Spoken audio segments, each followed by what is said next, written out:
You're listening to Curiosity Invited with David Bryan here on LA Talk Radio.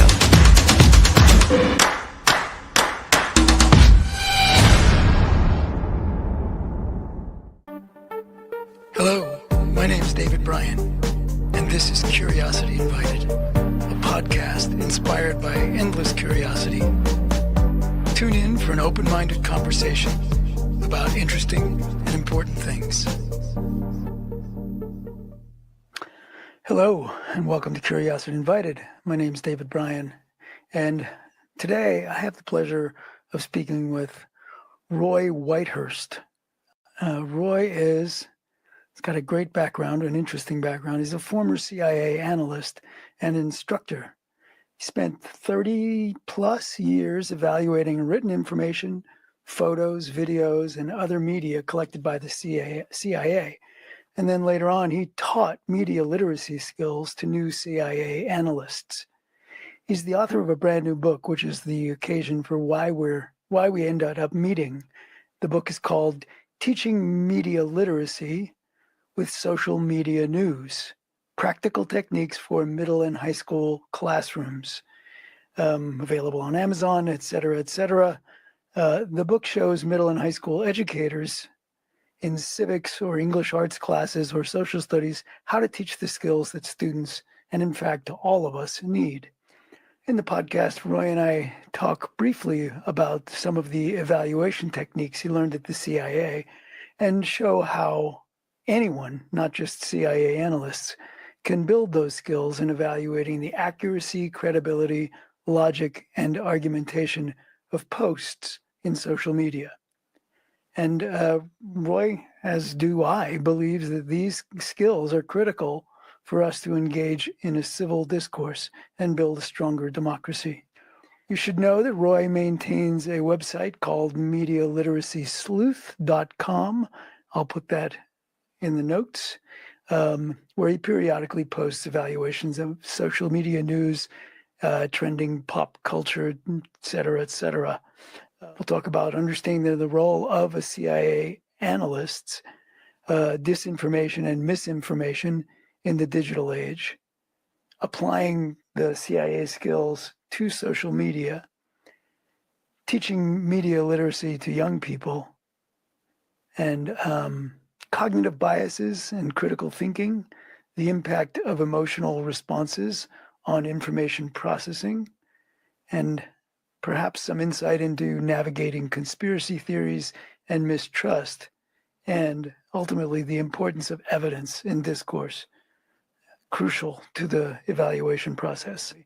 Very interesting fellow, and with an amazing background, and I hope you enjoy it. That other fellow on the screen is Roy Whitehurst, and Roy Whitehurst is the author of a book that has recently come out, and I want to make sure I got the right exact title, and it is Teaching Media Literacy with Social Media News, Practical Techniques for Middle and High School Classrooms. That's it. And yes. So, and well, how does somebody like Roy Whitehurst come to know something about media literacy? In some ways, I suspect that's the thing that will titillate people. But Roy was an analyst with the CIA, an analyst and an analyst instructor with the CIA. That's the CIA for 35 plus years, I believe. Yes. And so. And just so everybody knows, in case they're waiting for the big disclosure, Roy's, there are certain areas that Roy is not going to be speaking about, and I'm not going to try and get him to speak about those. So, but I would like to ask Roy if CIA analyst, we can talk about why or how that prepares you to write this book. But just for those of us who don't know, CIA analyst does what? I mean, the title suggests you're analyzing something. Yeah. And and what is it that you're analyzing, and how do you get those things? So Yeah. what does an analyst analyze? Well, happy to say, in vague terms. Yeah, So, analysts at the CIA are analyzing foreign media as opposed to domestic media. And by media, we mean collected foreign written reporting that is intercepted or collected somehow by the agency, or photos or audio. All foreign based, right? We don't analyze domestic media, but we do focus around the world on collecting all this media. We vacuum it up basically with the help of other intelligence agencies in the U.S. And so what we do is we most of us aren't born able to do this, so we train, myself included, intensive training, really about 4 months or so of training to learn how to do this in let me say as dispassionate way as possible, to make sure that is something that we do without our biases coming into play. Mm-hmm. Mm-hmm. And so it's something that I think is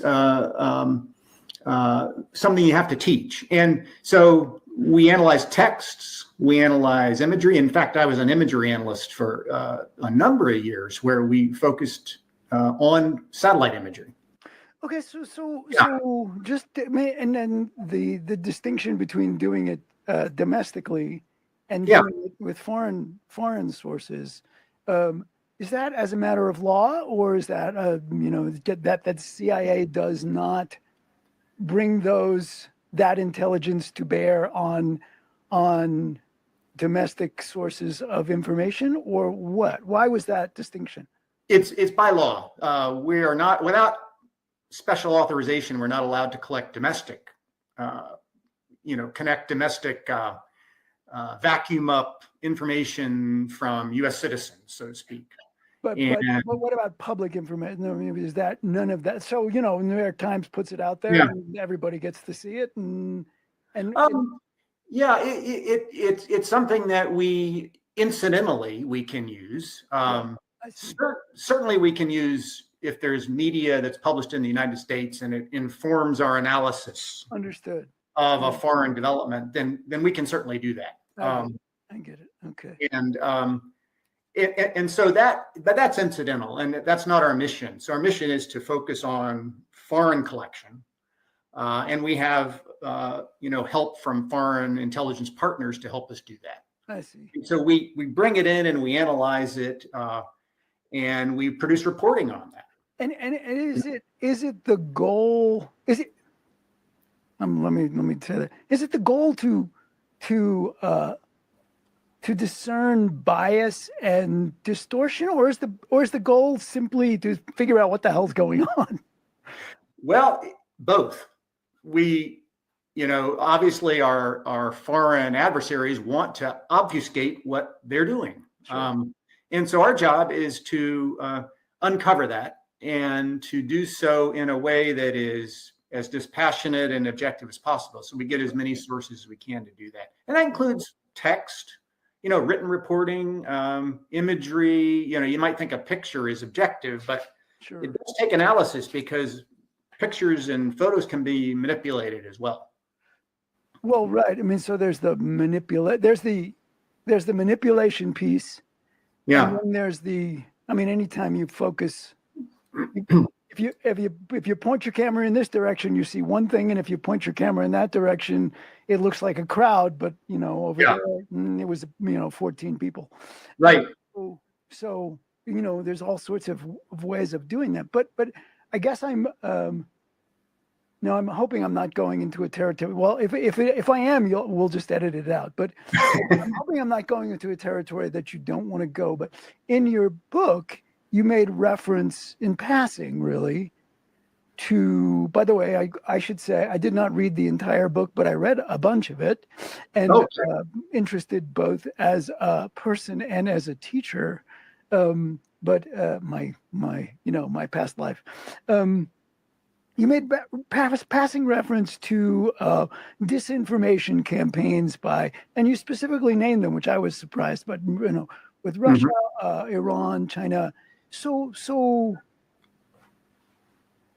there's sometimes bias is intended, right? Sometimes information is intended to point you in a direction when really that's not the direction at all, and or not the facts.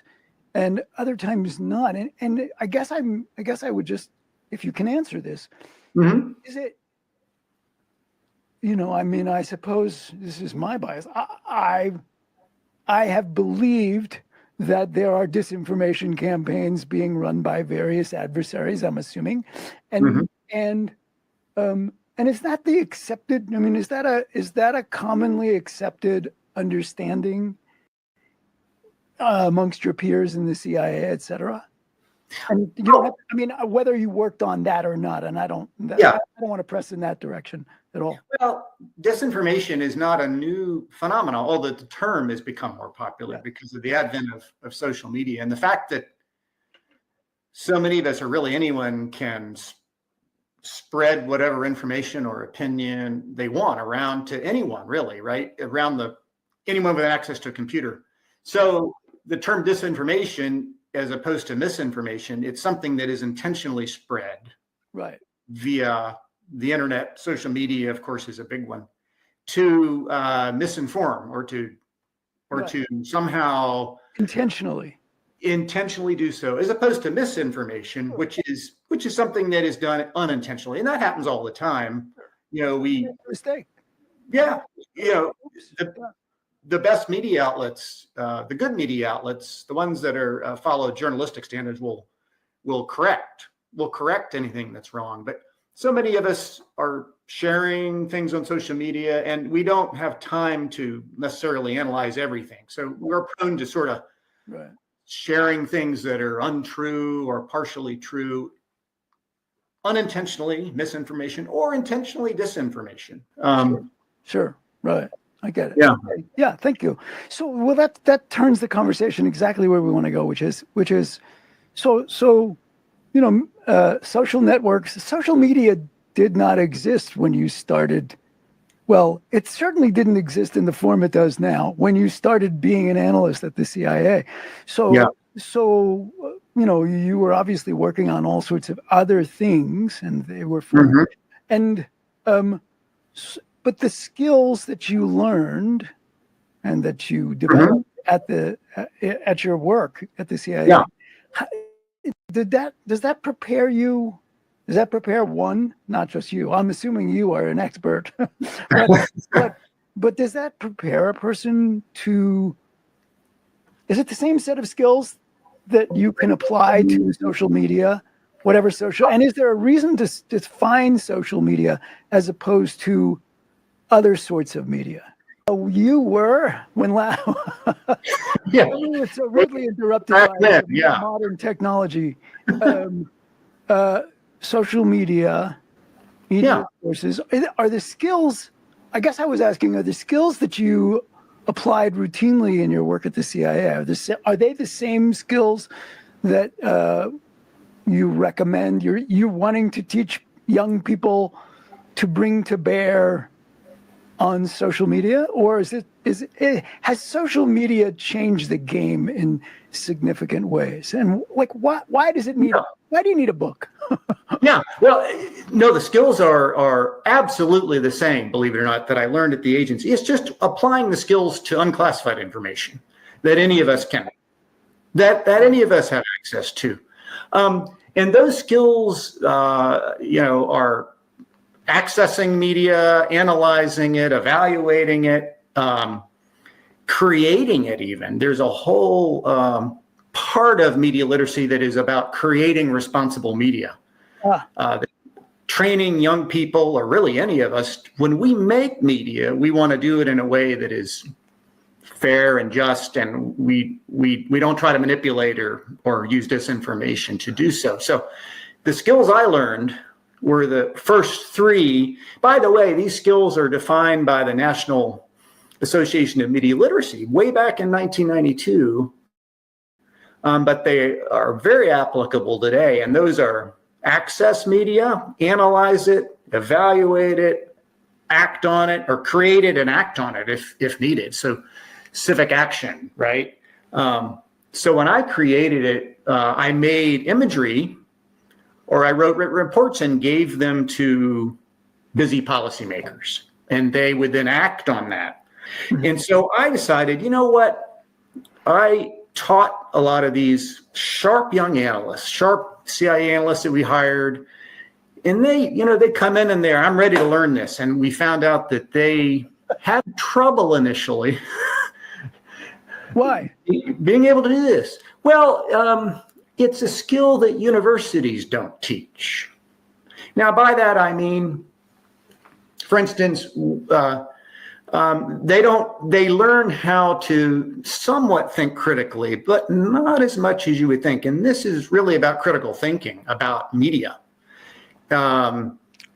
They're all prone to their social media generation. They're all prone to snap judgments, quick judgments. And they weren't as good at it as we wanted. We wanted them to be able to know what their biases are. Well, so wait, so explain this to me though. So there was a period of time when folks came in differently. Well, this is me. I'm projecting. Yeah. Speculating. Analysts, young analysts to be coming in, and they were already familiar with social media, which means they probably were younger. And did they think about media in a completely different way? Or did, when you went into the CIA, were you already thinking critically about the stuff that you were reading, and that stopped? No. I was no better at it than the folks coming in today. It's just that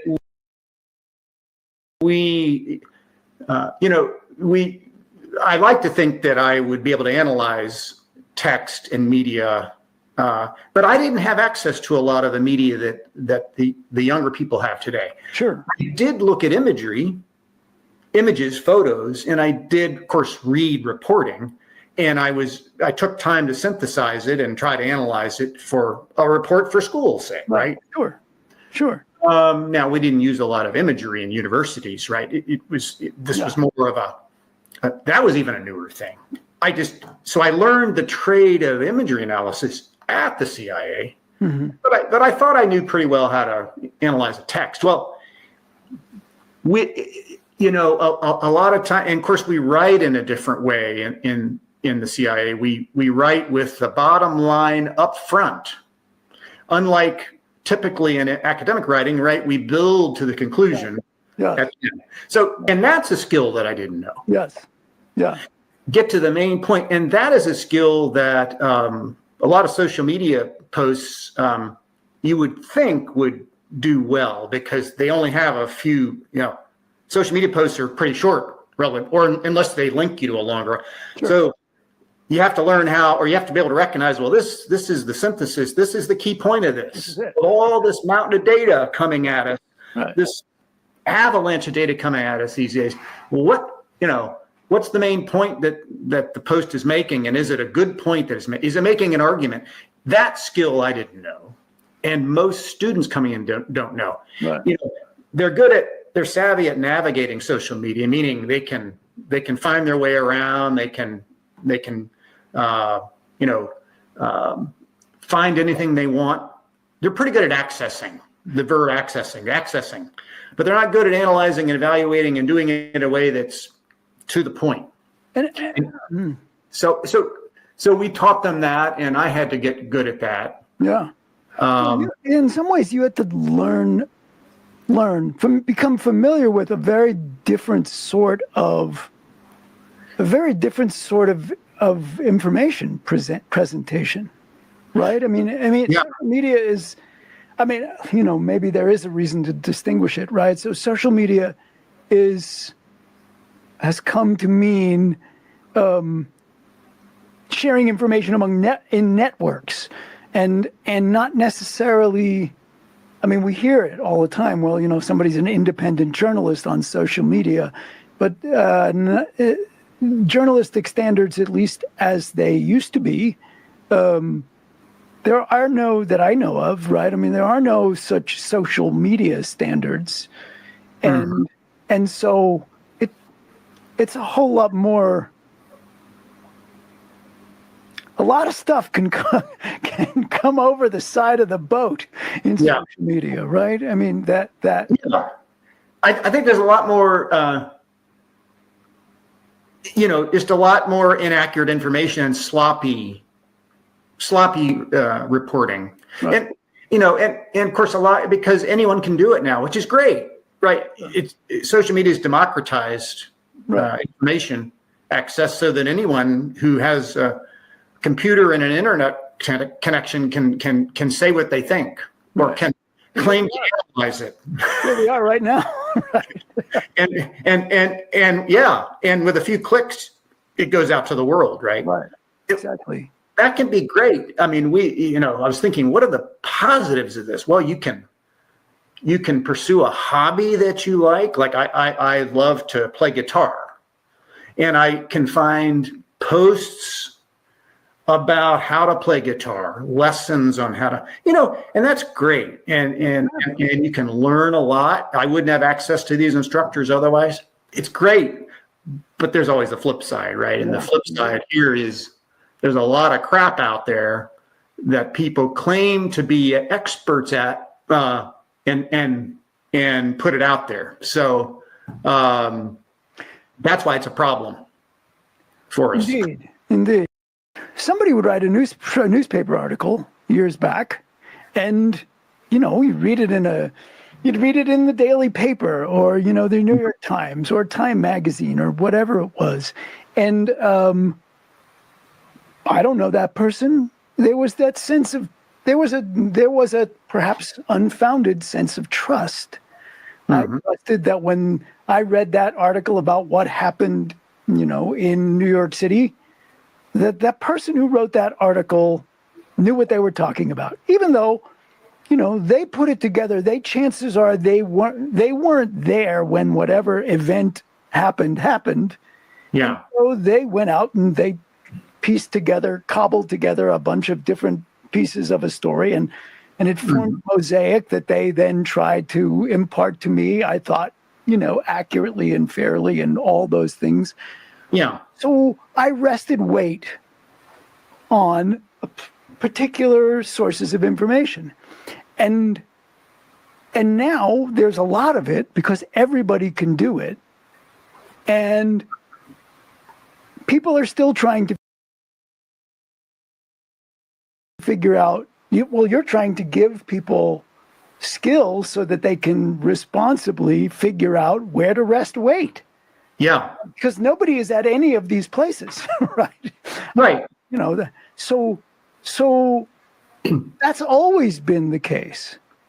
It always has. And so now I have to make a decision. Everybody have to make a decision. Who do I believe about? And I don't want to get into the particulars, but do I believe what comes out of Anthony Fauci's mouth, or do I believe what comes out of Robert Kennedy's mouth about those things? And, I try to cobble together my, little remnants, like, well, geez, Fauci seems to have studied. I don't know. I wasn't there, but he seems to have studied at a particular university and is an expert in this particular field. And this guy less so, but so it's a real puzzle, but it seems like it's the same puzzle on steroids.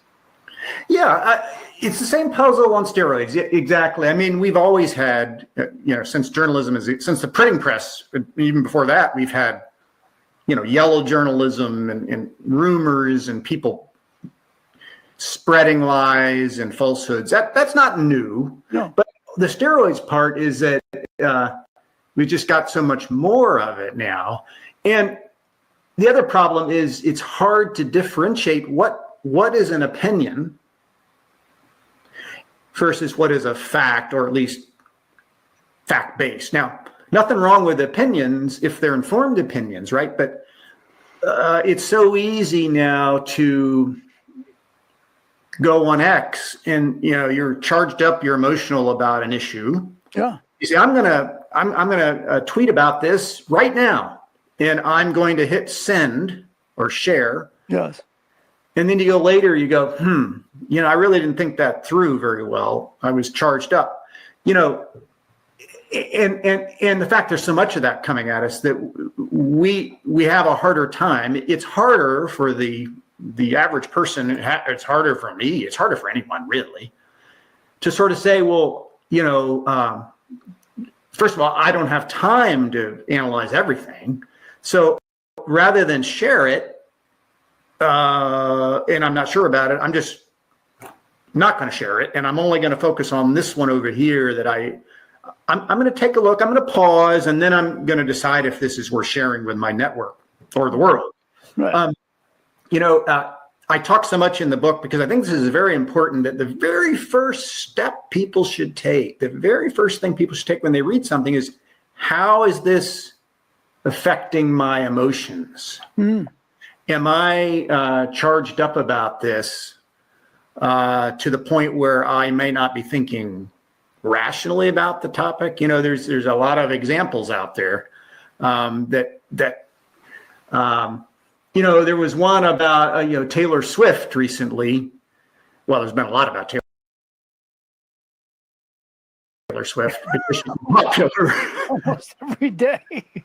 I know earlier this year there was some fake images of well, there's a lot. But back in early January, there were some fake images of her claiming that she, some sexually explicit images. Yeah. There's more recent ones where she was endorsing one candidate or another, or appeared to be endorsing one candidate and another. Yes. And there was some audio that had been manipulated to sound like she was saying it. There was video, this kind of thing. And that's an example of a high-profile figure that how do we know that she did or did not say that? Because a lot of these manipulations are pretty darn convincing now. Your listeners have heard a lot about artificial intelligence. Sure. And the concept of deep fakes. Now, we didn't have too many of these when I was an analyst at the agency. Now we're grappling with that. Yeah. And it's coming from, there's a lot of Taylor Swift fans, go back to Taylor Swift, say, I like Taylor Swift, right? I think she's a great musician. She writes a lot of her own songs, most of her own songs. I think she's talented. Others may not think so, but it doesn't really matter. The point is, you usually have an opinion about Taylor Swift. So you're going to approach that media about her with perhaps a different lens. We might have different lenses or different opinions about her. And so we may or may not believe that image that turned out to be a deep fake. By deep fake, meaning manipulated with a computer algorithm and machine learning, which is a whole nother topic. Sure. Versus a crude. There's so much to talk about there, but yeah. Yeah. So the point is, it's harder. It's on steroids because there's more of it, and it's more convincing than ever if we don't take time to sit back and pause before we do anything else, before we even try to dig into it, before we try to analyze it, just how's it making me feel and what are my biases toward? I think that piece that you are focused on here, by starting with how does it make me feel? If it makes you feel anything, then that's a clue about your bias. Right, or your mind, right? Your mindset, yeah. Right? Like, otherwise, it's just information about a singer, right? But if you can pause enough, if one could pause enough to sit back and, how does that make you feel? If it makes you feel positive or negative, there's information there about how you might approach the rest of whatever it is, this article or meme or whatever it is because it tells you you're already oriented in a certain way. Yeah. And I think that is for my experience with young people, and forget young people, my experience with people is that is a often ignored aspect of their thinking. Yeah. They're not even aware that they have an orientation, right? I'm already... Yeah, like a cognitive bias. Yeah, we call it a cognitive bias. I talk a lot about these, but mindset's one thing. It's a general outlook. Many of us are look at the world with a more narrow-minded viewpoint, which is not necessarily a negative, depending, or a more open-minded. But then behind that, that's operating in the background, and then you have biases on top of it. A very common one is confirmation bias. Yeah. Confirmation bias. Almost all of us have an opinion about an issue when we encounter it, the latest tweet about it, for instance, or the latest Instagram post. Yeah. So we're going to come in, and we're more apt to agree with that post if we already look favorably upon that issue. There's a chart that I have, and I dealt with this at the agency back when Iraq, or when the U.S. invaded Iraq back in the early 2000s. I was involved in trying to figure out if Saddam Hussein had mobile biological weapons facilities. Mm-hmm. Well, your listeners will know, and of course, it's very public that there weren't any. But the longstanding analytic line had been that he did have them in the past, and in fact, he did. But you see where that's going. So we had an analytic line, we call it at the time, that said, "Hey, he had them. He's got to have them now. Why would he give them up?" Right? And so he used to have them, and then he got rid of them. So we only had one source, pretty much, that fed us information that said, "Yeah, he's got them," and we believed it. Now, there were pockets of the community that didn't. And I'm making my own fallacy here, I guess you call it, of generalizing. But the analytic line was that he must still have them because he did.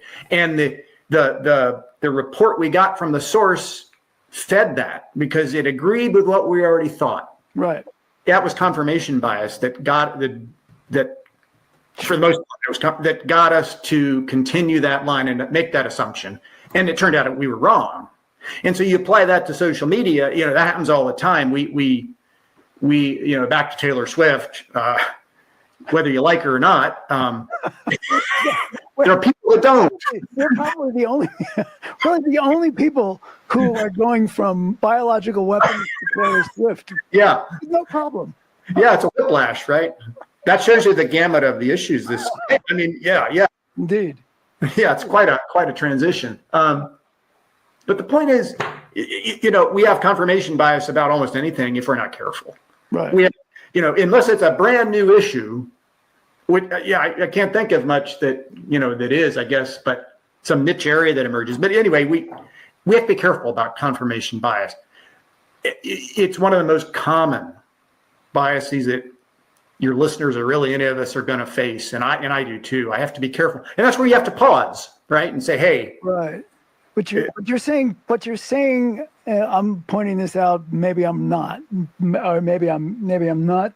I'm about to say what you're saying, but I'm not sure that is. But it's not. You have to pause, but it's not that one should.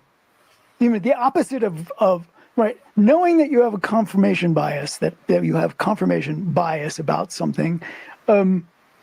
Doesn't mean that ultimately it's a good thing to reject that, right? The fact that you might be right. This information might be right, and that is I think one of the things that is so challenging.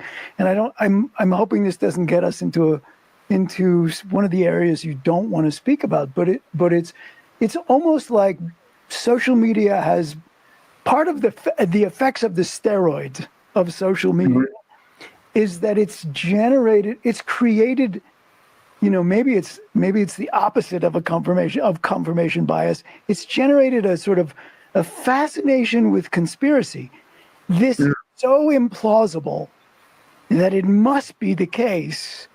And then, what's developed is a whole understand. The deep state is doing all sorts of things.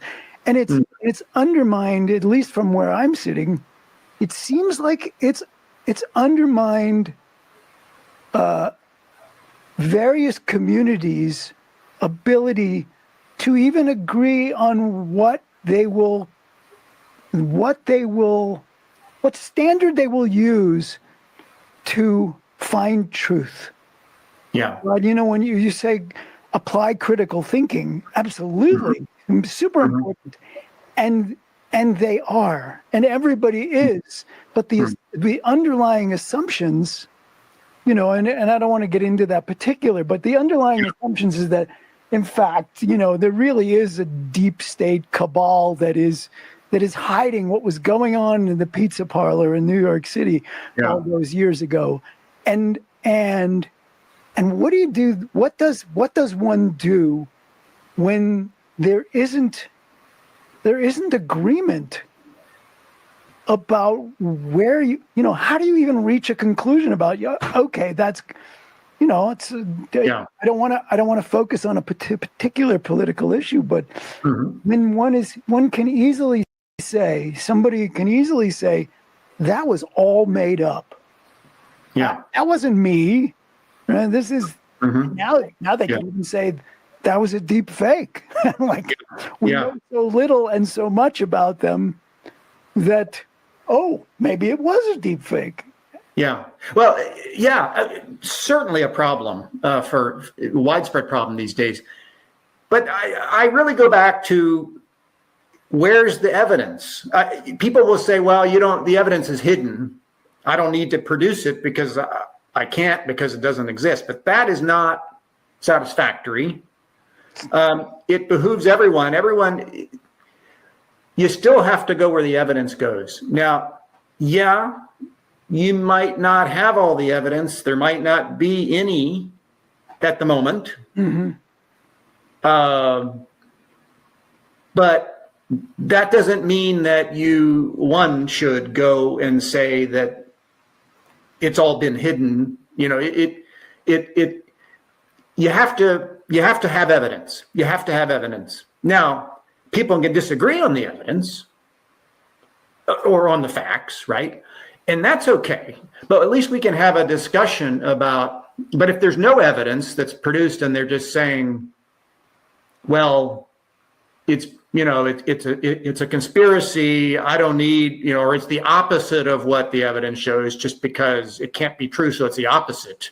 That's a reflex. That's a mindset about the world, because you find that people who have those reactions tend to look at a lot of things that way. Yes. Oh, yes. And absolutely. They're not looking at one issue and trying to do the hard work to say, well, right. It's just, well, if it's government produced, it's the opposite of what they're saying. Absolutely. They're saying this, which means it's not this. That's not critical thinking. That's not critical thinking at all. You at least have to look for evidence, and one can certainly say, I can't form an opinion, or I can't have an informed opinion because I don't have enough evidence, rather than say it's the opposite of what. Right. It is the opposite of what the social media post apparently is saying, produced by the U.S. government, and therefore it's the opposite of that. That's not critical thinking. Right. I mean, and you, well, if you had written a report based on that, well, you'd be out of a job, right? You'd lose your job. Yeah. That's not true. That's not true on social media, right? There are no rails to keep you on the road. One can say anything. Anything, no matter how implausible, no matter how much lack of evidence. And that's the it would seem to me that that's that somehow pointing at the evidence is a big clue about how to reach a more responsible. We'll never know. I mean, right? Sure. I'm sure there's stuff that is true. There's been things that have been true for which, evidence doesn't exist or didn't exist for a long time because who would want to provide evidence for that? Right. To keep it a secret. So yeah. Yeah. I mean, especially in coming from my background, things couldn't be revealed in some cases, because of national security reasons, right. or revealed much later. But that's not to say that it's the opposite of or that you make up the story because you don't have the evidence. It isn't always satisfactory because there's no evidence, but most times there is. Most cases there is evidence out there if people are willing to find it and to set aside their bias rather than just say, oh, it's opposite of what if the U.S. government's saying, I'm picking on the U.S. government because it's. Well, because they're big and you can easily. And they're big, and the government's just a big entity, so it's got to be. We don't need to worry about which department it's the opposite of what they're saying. I'm sure you can find cases where that's true. Sure, but for the most part, I mean, there is evidence out there. There's very few things that are going to be. Where it's the opposite of what someone is saying, but you have to do the hard work. So, that's that right there. You wrote a book for teachers aimed at middle and high school students, so young people, and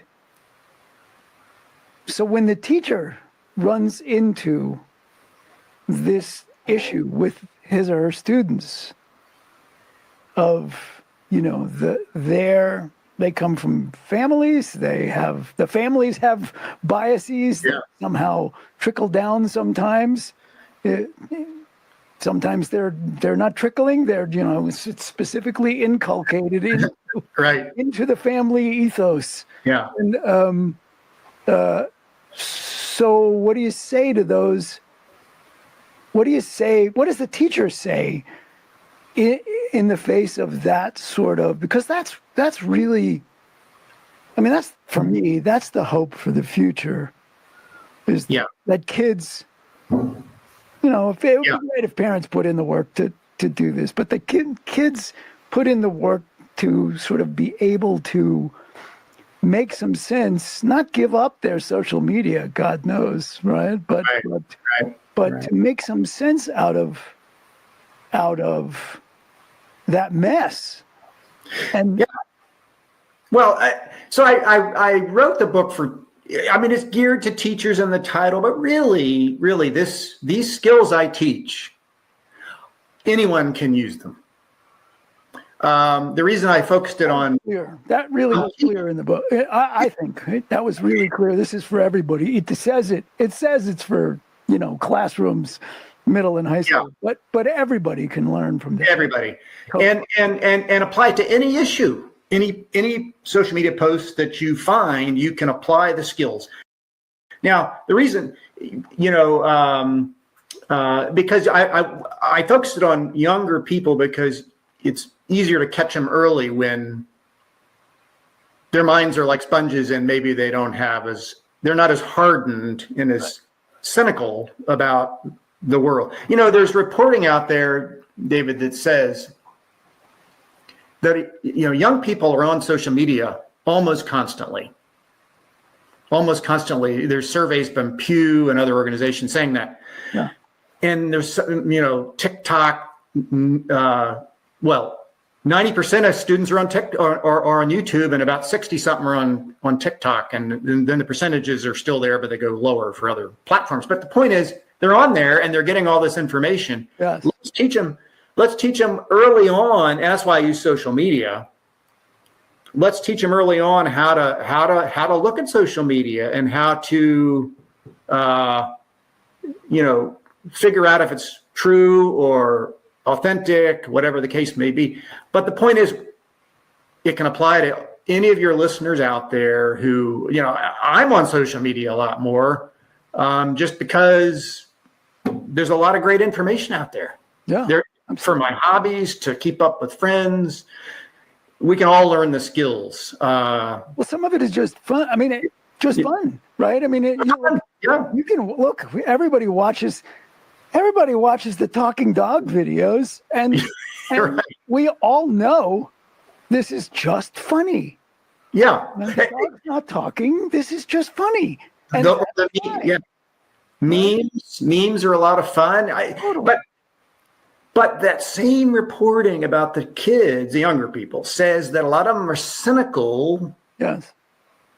They avoid news. Now, I call it news on social media because for a lot of younger people, I'm talking about teens and even into their 30s, they define news as entertainment, pop culture. Right. It's not just the traditional economic reporting or political reporting. It's what's the influencer saying on YouTube. And so, there's a whole new array of things, but they're becoming cynical about some news because it's depressing, or they meaning the younger people. And I have to say, me too. I get depressed. I know where you're going, and all of us, right? Yeah.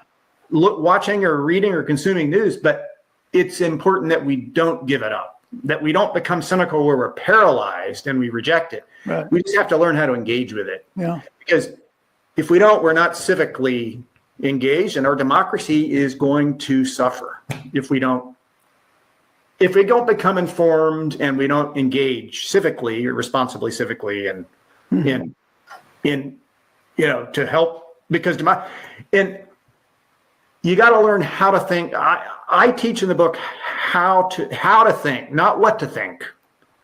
How you should think about information coming at you on social media, not what to think about it. No, right.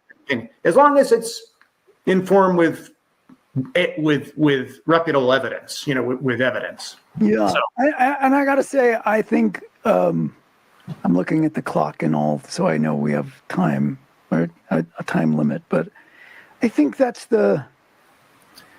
what I want for your next book. What I want your next book to Let me write this down. Okay. Exactly. Is sort of digging into the question,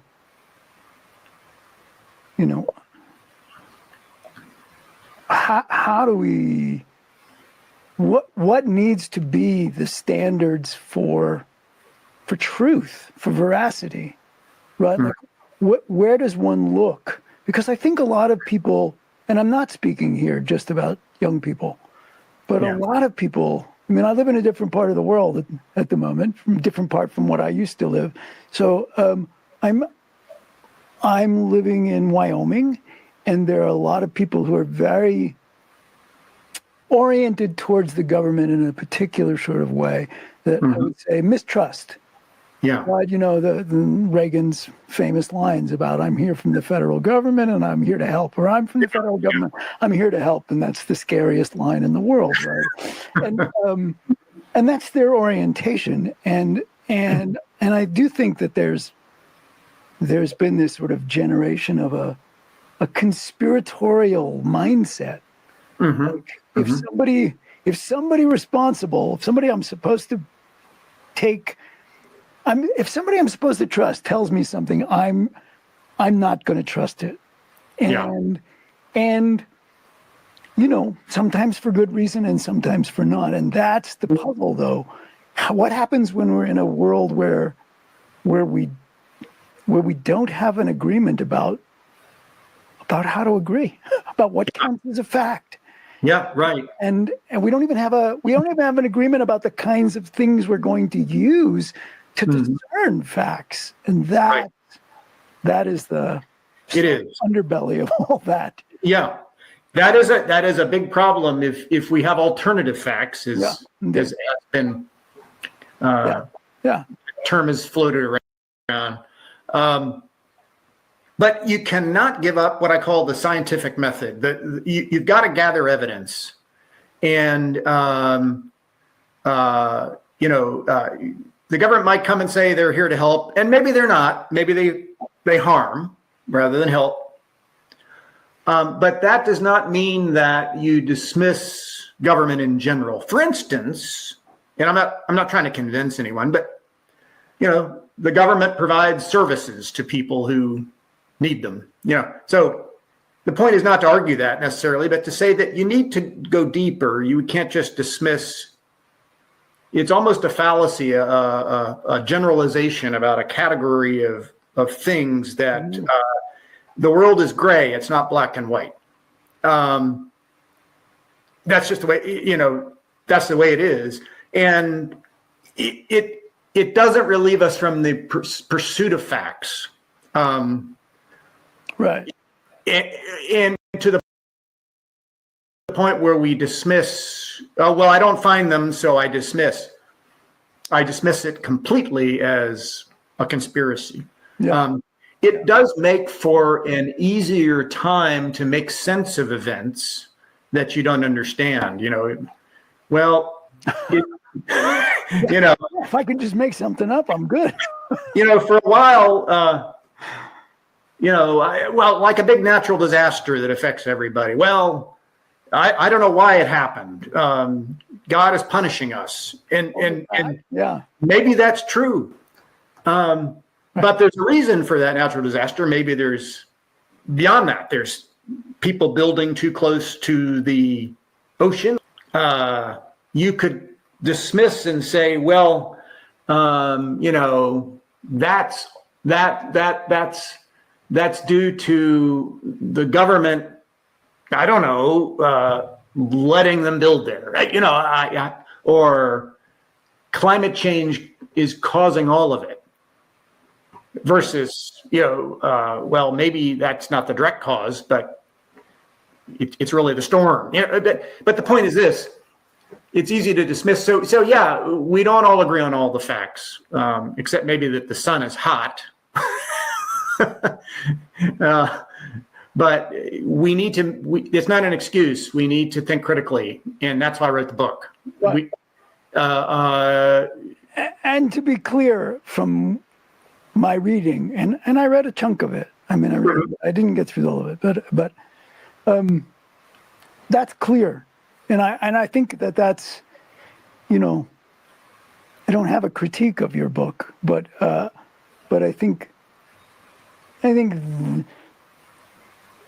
underlining that point, maybe that's the point. I had that one question I was going to ask at the end. What's that one thing you want people to take away from the book or this conversation? And for me, it would be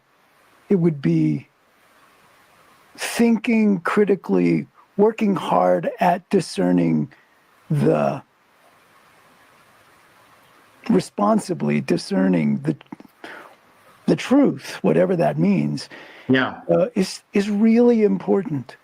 And it's beyond really important. It's probably the thing that's going to get us out of if there is something that will get us out of this crazy polarized world we're in, it is a commitment to that. Yeah. It's really important. And that I got from reading your book. Super. Yes. And I think it's the pursuit of truth. Yeah. Even if you don't feel like you have it. Right. It's the pursuit of it that I think we can all agree on, that I would hope so, that we all agree that we want the truth. Yeah. And if we're all pursuing it, and I think I give steps in the book about how to do it, at least in the context of social media. Totally. If we all agree to pursue it, we can then have a conversation about, well, what are my results? What am I finding when I do pursue it using the tips that I gave, or at least just curiosity, getting to your podcast name. Yeah. Let's be curious. Let's not dismiss categorically something. And I think that'll get us a long way. Totally. I think you're right. Yeah. Well, Roy Whitehurst, I really appreciate you. I'm glad, we spoke, as I'm peeling back the layers here, right? We spoke months ago when the book was in embryonic form, Right. And I thought, well, I mean, we wanted to wait until the book got published. And I was like, well, I probably will never hear from this guy again. And I'm really pleased that you reached that point and that we got there. Yeah. Well, I'm passionate about the topic, and I think it's very important that we Totally think about this. So I completely agree. Yeah. And I really thank you for your willingness to give up your time. Thank you for having me. You're listening to Curiosity Invited with David Bryan here on LA Talk Radio.